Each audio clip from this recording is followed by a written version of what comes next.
네, 오늘 본문 말씀은 야고보서 4장 11절에서 17절입니다. 야고보서 4장 11절에서 17절입니다. 제가 가지고 있는 성경으로는 신약 375페이지입니다. 야고보서 4장 11절에서 17절 말씀입니다. 말씀이 짧으니까 우리 11절부터 합독하도록 하겠습니다. 시작. 형제들아, 서로 비방하지 말라. 형제를 비방하는 자나 형제를 판단하는 자는 곧 율법을 비방하고 율법을 판단하는 것이라. 내가 만일 율법을 판단하면 율법의 준행자가 아니요 재판관이로다. 입법자와 재판관은 오직 한 분이시니 능히 구원하시기도 하시며 멸하기도 하시느니라. 너는 누구이기에 이웃을 판단하느냐? 들으라. 너희 중에 말하기를 오늘이나 내일이나 우리가 어떤 도시에 가서 거기서 1년을 머물며 장사하여 이익을 보리라 하는 자들아. 내 일을 너희가 알지 못하는도다. 너희 생명이 무엇이냐? 너희는 잠깐 보이다가 없어지는 안개니라. 너희가 도리어 말하기를 주의 뜻이면 우리가 살기도 하고 이것이나 저것을 하리라 할 것이오늘 이제도 너희가 허탄한 자랑을 하니 그러한 자랑은 다 악한 것이라. 그러므로 사람이 선을 행할 줄 알고도 행하지 아니하면 죄니라. 아멘. 우리 옆에 분하고 인사하도록 하겠습니다. 하나님은 어제나 오늘이나 영원토록 동일하십니다. 우리 인사하도록 하겠습니다. 네, 하나님은 어제나 오늘이나 영원토록 동일하십니다. 네, 오늘은 경건의 삶 시리즈 10번째 비방과 자랑하지 말라라는 주제로 하나님의 말씀을 나누고자 합니다. 오늘 본문의 말씀은 지난주에 나눴던 세상의 벗이 되지 말라라는 주제와 연결이 됩니다. 지난주 설교 말씀을 짧게 나눠본다면 당시 초대교회는 심각한 다툼이 있었습니다. 그래서 이 야고보는 이 심각한 다툼을 해결하기 위해서 세상과 벗이 되지 말라라고 편지를 씁니다. 세상과 벗이 된다는 것은 하나님의 말씀이 아니라 하나님이 주인된 삶이 아니라 자신의 정욕에 따라가는 삶, 자신이 주인된 삶을 살아가는 것을 말합니다. 그래서 이 정욕을 버리고 세상이 벗이 되지 않기 위해서는 은혜를 통해서 하나님 앞에 가까이 나아가야 한다라고 말하고 있죠. 그래서 하나님과 가까이 나아가기 위해서 손을 깨끗이 하고 두 마음을 품지 않고 마음을 성결케 하고 슬퍼하며 애통하는 삶을 살아야 한다라고 가르쳐 줬습니다. 그리고 나서 야고보는 교회 공동체한테 주는 교훈으로 그리고 우리 하나님을 믿는 사람들에게 주는 교훈으로 서로 비방하지 말고 헛된 것을 자랑하지 말라고 경고합니다.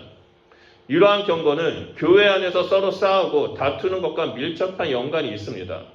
왜냐하면 다툼 중에서는 늘 상대방을 향한 비방이 따르기 때문입니다. 야고보는 구체적으로 주님의 백성된 성도들에게 이러한 것들을 알려주는 이유가 있습니다. 그것은 하나님을 믿는다라고 생각하는 성도들, 나는 스스로 구원받은 믿음이 있다라고 착각하는 성도들을 향해서 참된 믿음이 무엇인지를 알려주기 위해서입니다. 야고보의 이러한 가르침은 현대를 살아가는 우리에게도 깊은 가르침을 주고 있습니다. 마지막 때를 살아가는 우리로 하여금 내가 가진 믿음이 죽은 믿음인지 살아있는 믿음인지 또는 내 믿음이 정말 구원을 이루는 믿음인지 아니면 껍데기만 믿음의 형식을 갖고 있는지를 보여주고 있다는 겁니다. 우리가 나무 줄기와 열매가 썩어간다면 그 나무는 필히 그 뿌리가 병들었다는 것을 알 수 있습니다. 그런 것처럼 나의 말과 나의 생각과 내 행동에 문제가 있다면 그것은 분명히 내 믿음 가운데 문제가 있다는 것을 깨닫고 하나님 앞에 가까이 나아가야 한다는 거죠. 그래서 이제 본문 말씀을 살펴보면 야고보는 첫 번째로 서로 비방하지 말라라고 말합니다. 우리 11절 말씀을 다 같이 보도록 하겠습니다. 우리 다 같이 읽겠습니다. 시작. 형제들아, 서로 비방하지 말라. 형제를 비방하는 자나 형제를 판단하는 자는 곧 율법을 비방하고 율법을 판단하는 것이라. 내가 만일 율법을 판단하면 율법의 준행자가 아니요 재판관이로다 라고 말하고 있습니다. 여기서 비방하다라는 헬라어 원래의 의미는 거슬러 말하다입니다. 거슬러 말하다. 이 거슬러 말하다라는 말은 다른 사람에게 해를 끼치는 모든 종류의 말을 말합니다. 단순히 뒤에서 험담하고 뒤에서 욕하는 것만이 비방하는 것이 아니라 어떠한 목적이든 내 이익을 얻기 위해서 내 정욕을 위해서 그 사람에 대해서 해를 끼치는 모든 말들이 바로 비방하다라는 거죠. 이 거슬러 말하다라는 말은 많은 사람들 앞에서 어떤 사람에 대해서 깎아내리는 그런 행위를 또 말합니다. 성경성에서 이 거슬러 말하는 행위가 크게 세 가지로 나오는데요. 첫 번째 행위는 이스라엘 백성들이 출애굽을 해서 광야에 떠돌 때 하나님 말씀에 모세의 말에 거슬려서 대항하는 내용이 나옵니다. 우리를 이 광야에서 죽이려고 애굽에서 데리고 나왔냐? 우리는 애굽에서 고기도 먹고 잠도 잘 자고 그랬다. 우리는 애굽으로 돌아가겠다라고 거슬려 말해서 따졌던 겁니다. 이 모습을 봤을 때 거슬려 말하다라는 말은 바로 하나님을 대적하는 겁니다. 하나님의 뜻을 부정하고 대적하면서 다시 옛 모습, 옛적의 그 제약된 길로 돌아가고자 하는 그런 모습들이 거슬려 말하다 또는 비방하다라는 그 모습을 말해주고 있습니다. 또는 남을 모함하고자 할 때 자신의 경쟁자를 별 볼 일 없는 자로 만들고자 할 때 사용했던 언어들, 상대방을 죽이고자 할 때 악의가 가득한 말을 하려고 할 때 성경은 거슬러 말하다라고 말합니다. 야고보는 분명히 말을 시작할 때 형제들아라는 호칭을 부르면서 시작했습니다. 다시 말해서 교회 안에서 이 거슬러 말하는 일들이 나타나고 있다는 거죠. 하나님의 뜻이 아니라 자신의 생각대로 행하고 하나님을 대적하는 일들이 일어나고 형제들, 자기의 경쟁자들을 짓밟기 위해서 그 사람에 대해서 안 좋은 얘기를 하는 일들이 교회에서 나타나고 있다고 지적합니다. 그러면서 이 거슬러 말하는 비방하는 행위가 어떠한 재앙인지에 대해서 야고보는 두 가지 이유를 통해서 말하고 있는데요. 그것은 바로 형제를 비방하는 것은 율법을 비방하는 죄이고 다른 형제를 판단하는 것은 율법을 판단하는 죄라는 겁니다. 그렇다면 우리가 여기서 한 가지 질문해야 합니다. 율법을 비방하는 죄는 무엇이고 율법을 판단하는 죄는 무엇인가에 대해서 우리가 질문하고 생각을 해봐야 합니다. 단순히 레위기 19장 16절에 너는 내 백성 중에 돌아다니며 사람을 비방하지 말고 내 이웃의 피를 흘려 이익을 도모하지 말라. 나는 여호와니라 라는 이 율법을 어긴 것이기 때문에 율법을 비방하는 것이 죄일까? 아니면 율법을 어기는 것이 율법을 비방하는 행위가 다른 의미가 있지 않을까? 우리가 그것에 대해서 생각을 해봐야 합니다. 단순히 율법을 어겼기 때문에 하나님의 말씀을 어겼기 때문에 죄라고 말하는 것이 아닙니다. 물론 하나님의 말씀을 어긴 것은 죄입니다. 하지만 그거보다 더 큰 죄가 이 안에 숨겨져 있습니다. 우리가 잘 알고 있는 것처럼 율법은 하나님의 말씀이고 하나님의 뜻입니다. 예수님이 이 땅에 오셔서 율법을 완성하셨습니다. 예수님 역시 이 율법을 완성하신 자로서 하나님 나라의 복음, 하나님 나라의 법칙에 대해서 산상수훈에 이렇게 말씀하셨죠. 마태복음 7장 3절을 보면 왜 너는 형제의 눈 속에 있는 티를 보면서 내 눈 속에 있는 들보를 깨닫지 못하느냐라고 말하면서 비방하지 말라라고 분명히 명령하셨습니다. 이 하나님의 뜻을 어긴다는 것은 단순히 불순종의 문제가 아니라 좀 전에 말씀드렸던 비방하다의 헬라의 원어적 의미 그대로 알려드린 것처럼 하나님의 뜻에 거슬려 행하는 것, 하나님을 대적하는 것이기 때문에 율법을 비방한다는 것은 하나님을 대적하다라는 의미를 가지고 있습니다. 또한 형제를 판단하는 것은 율법을 판단하는 죄인데 이것도 마찬가지입니다.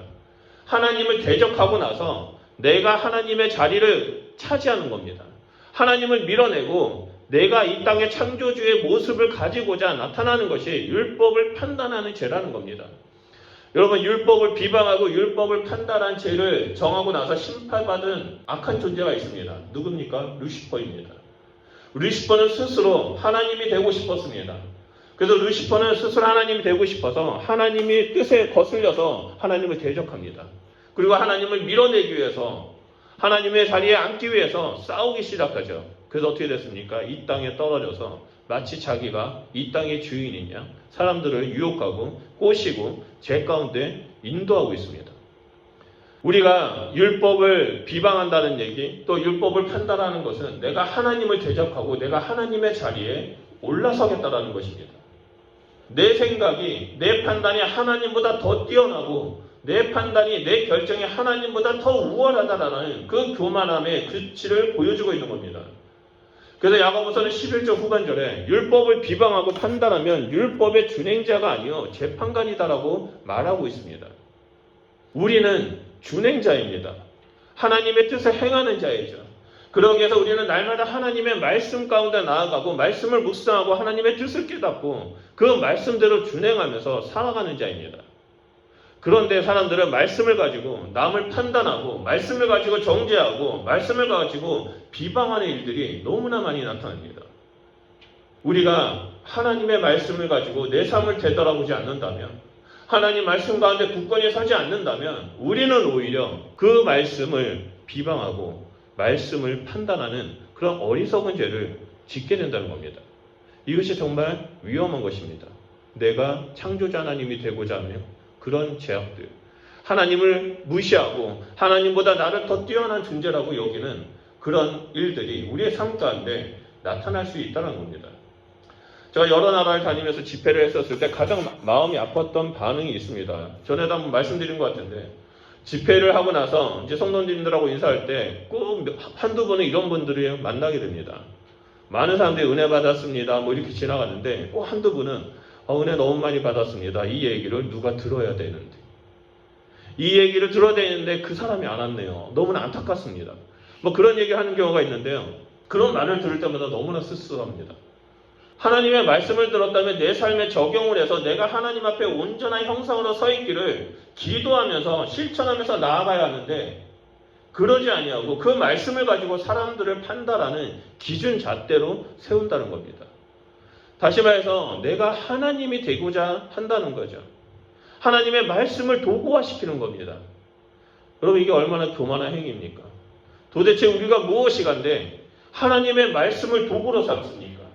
우리가 무엇이간데 다른 사람을 하나님의 말씀을 가지고 비방하고 판단할 수 있냐라는 문제가 우리 가운데 나타날 수 있다는 겁니다. 우리의 존재는 오직 왕 대신 하나님을 따르고 하나님 말씀을 준행하면서 순종하는 자입니다. 하나님의 말씀을 가지고 재판관이 되어서 하나님의 자리에 앉아서 남을 판단하는 자가 되는 것이 아니라 오직 하나님 말씀을 준행하고 다른 사람들에게 이 말씀대로 한번 살아봐라. 이 말씀대로 살았을 때 하나님이 우리와 함께 하시는 놀라운 축복을 너희가 알게 될 거야 라고 전하는 사람이지 우리가 그 말씀을 가지고 칼을 휘두르는 자가 되어서는 안 된다는 거죠. 야고보는 12절에 이런 말을 합니다. 입법자와 재판관은 오직 한 분이시니 능히 구원하시기도 하시며 멸하기도 하시느니라. 너는 누구에게 이웃을 판단하느냐라고 강력하게 경고합니다. 오직 하나님만이 말씀으로 판단하시고 재판하시는 분이십니다. 그런데 한단 피조물에 불과한 인간이 다른 사람을 비방하고 판단한다는 것은 사형에 처하는 신성 모독죄에 해당된다는 겁니다.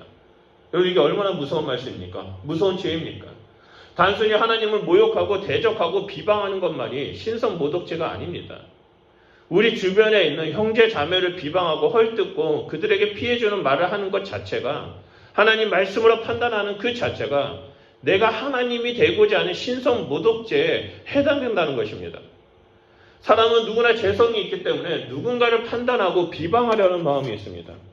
우리는 이러한 마음에서 벗어나 깨어있어서 서로 사랑하고 용납하기를 결정해야 한다는 겁니다. 우리는 누군가를 비방하고자 하는 마음이 생겼을 때, 누군가를 미워하는 마음이 생겼을 때 지난주에 말씀드렸던 것처럼 반대 정신으로 싸워야만 합니다. 그 사람을 더 사랑하기로 결정하고 그 사람을 위해서 더 기도하기로 결정하고 그 사람을 위해서 더 섬기는 자가 되어야만 합니다. 이웃 사랑하기를 자기 몸을 사랑하듯이 사랑하라고 하신 그 주님의 말씀을 준행하는 자가 되어야 한다는 거죠. 그럴 때 우리의 삶은 예수님을 닮아가는 자가 될 수 있습니다. 그리고 나서 야고보는 두 번째로 허탄한 것을 자랑하지 말라고 말합니다. 우리 다 같이 13절 말씀 보겠습니다. 우리 13절 말씀 다 같이 읽겠습니다. 시작. 들으라 너희 중에 말하기를 오늘이나 내일이나 우리가 어떤 도시에 가서 거기서 1년을 머물며 장사하여 이익을 보리라 하는 자들아.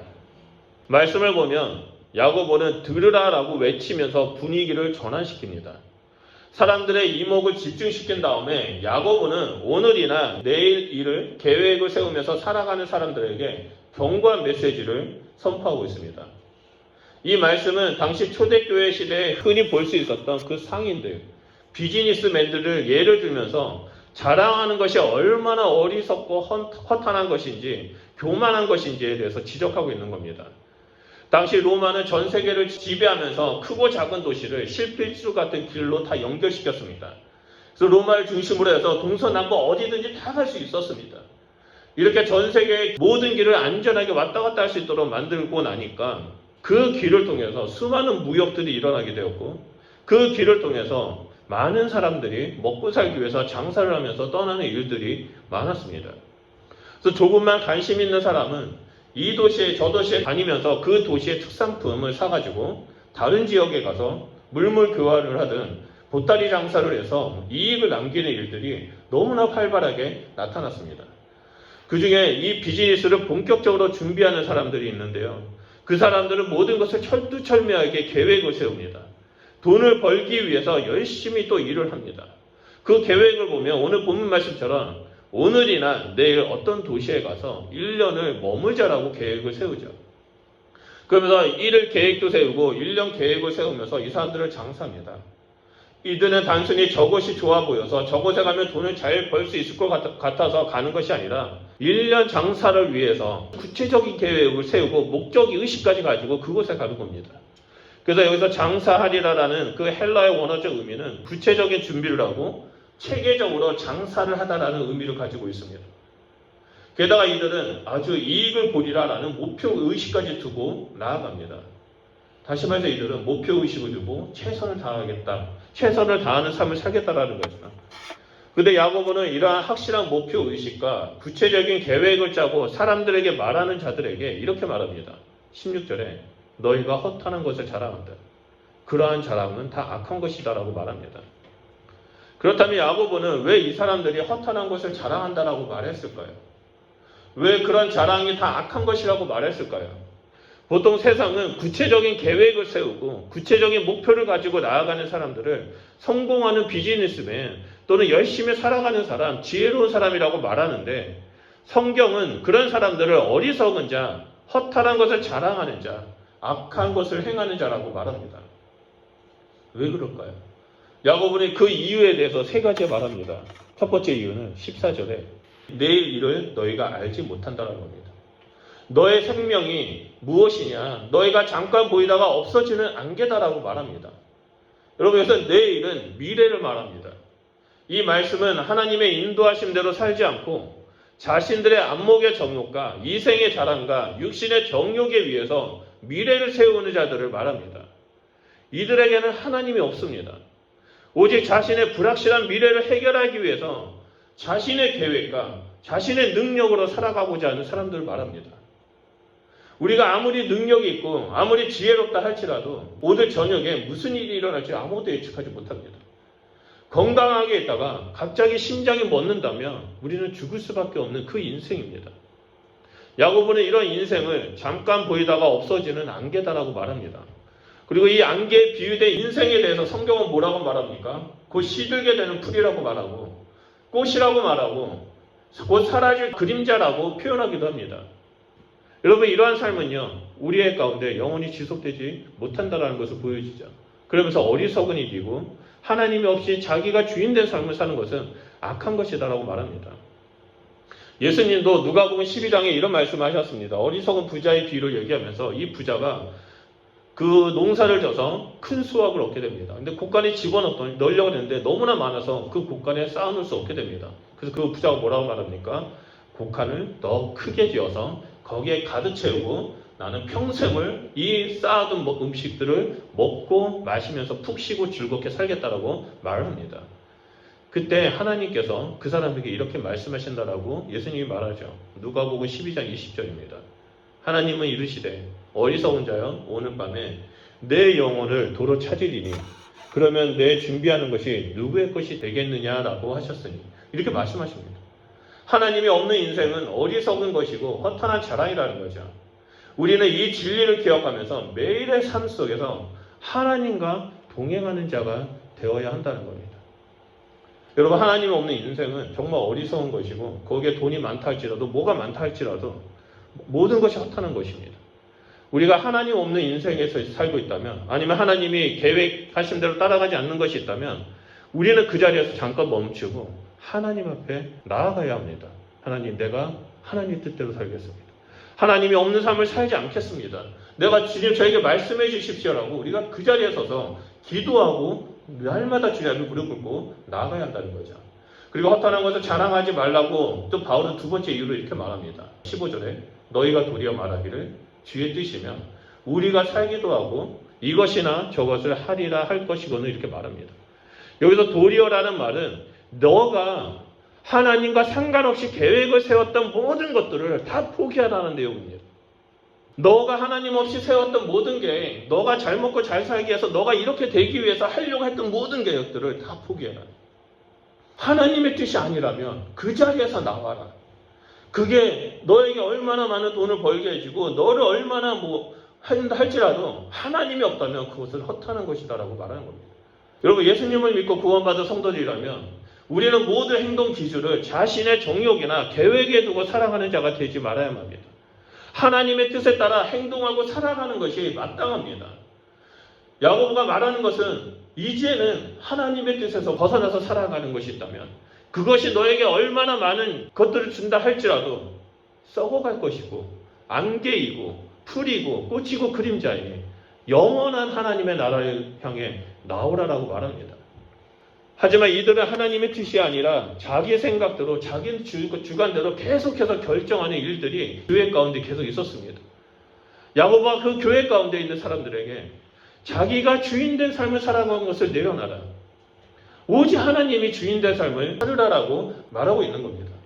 하나님은 우리를 익숙한 고국인 한국을 떠나게 하시고 호주로 인도하신 하나님의 뜻이 분명히 있습니다.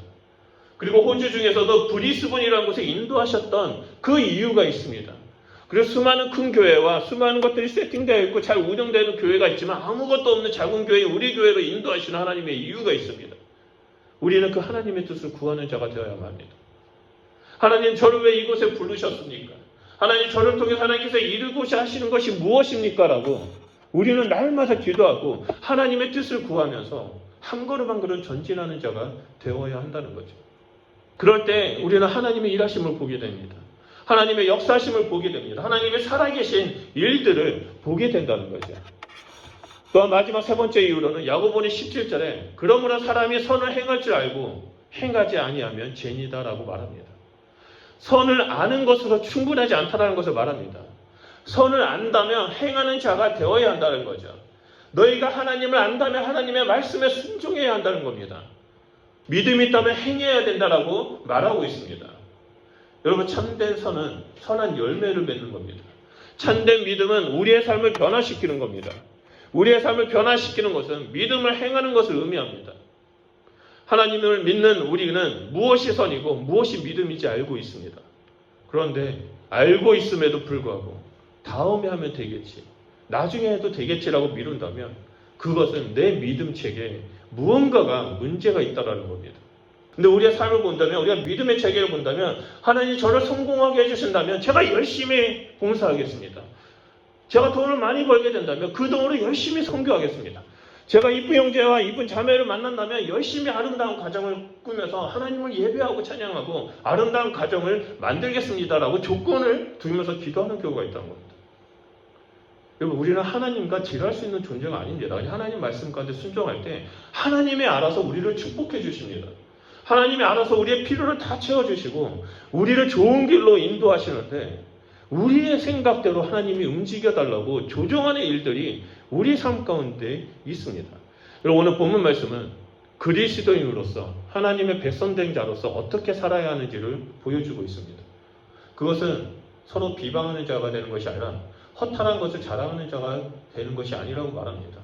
단순히 사람을 비방하는 것이 아니라 하나님을 밀어내고 내가 주인데 그 어리석은 삶, 하나님의 뜻을 대적하고 하나님의 뜻을 판단하는, 하나님의 말씀으로 남들을 기준잣대를 세워서 비방하고 내가 중심된 삶을 사는 것을 버려야 한다라고 이 야고보는 말하고 있습니다.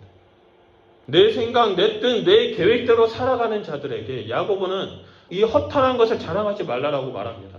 악한 것을 행하지 말라라고 말합니다. 우리의 삶 가운데 말씀이 없다면, 우리 삶 가운데 하나님의 뜻이 없다면 그 모든 것은 어리석은 것이다라고 말하고 있습니다. 그래서 이 야고보가 우리에게 말하고 있는 것은 나를 향한 하나님의 뜻을 깨닫고 그 뜻대로 걸어가는 삶이 얼마나 중요한지를 지금 가르쳐주고 있는 겁니다. 하나님을 안다면, 선을 안다면, 믿음을 안다면 행하라라고 말하고 있는 거죠. 오늘 우리는 이 마지막 때를 살아가고 있습니다.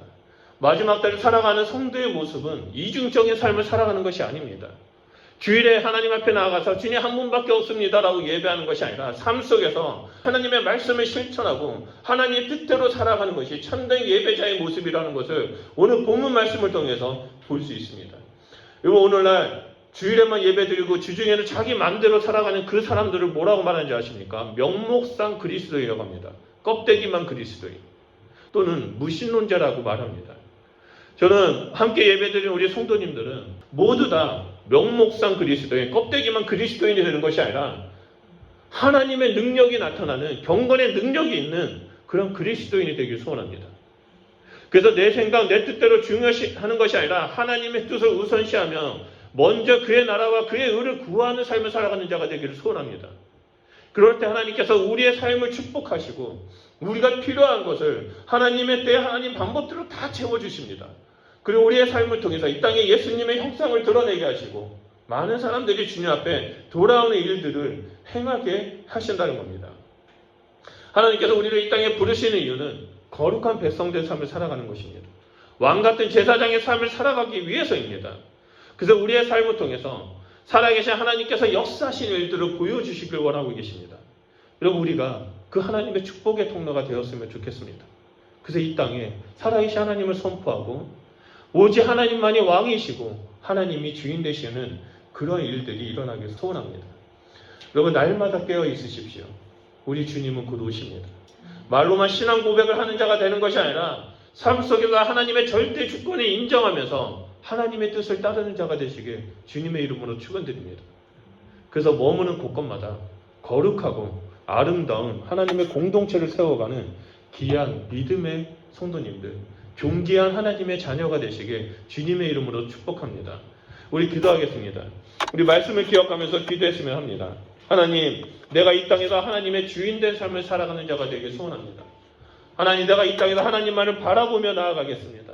하나님, 우리가 아까 찬양했던 것처럼 내가 주인된 모든 삶을 내려놓겠습니다. 오직 주님의 사랑 가운데 머물겠습니다. 왕이신 하나님만을 따르겠습니다. 하나님, 내 삶을 다스려 주십시오. 내 삶을 주관하여 주십시오. 먼저 내 삶이 하나님이 주인된 삶으로 부흥케 하여 주십시오. 그리고 이 땅에서 하나님만을 따르는 삶, 하나님의 뜻을 이루는 삶, 하나님의 말씀을 행하는 사람이 될 수 있도록 허탄한 것을 자랑하는 것이 아니라 하나님을 자랑하는 자가 될 수 있도록 하나님 제 삶을 다스려 주십시오라고 우리 시간에 주여 삼창하며 기도하도록 하겠습니다. 기도하겠습니다.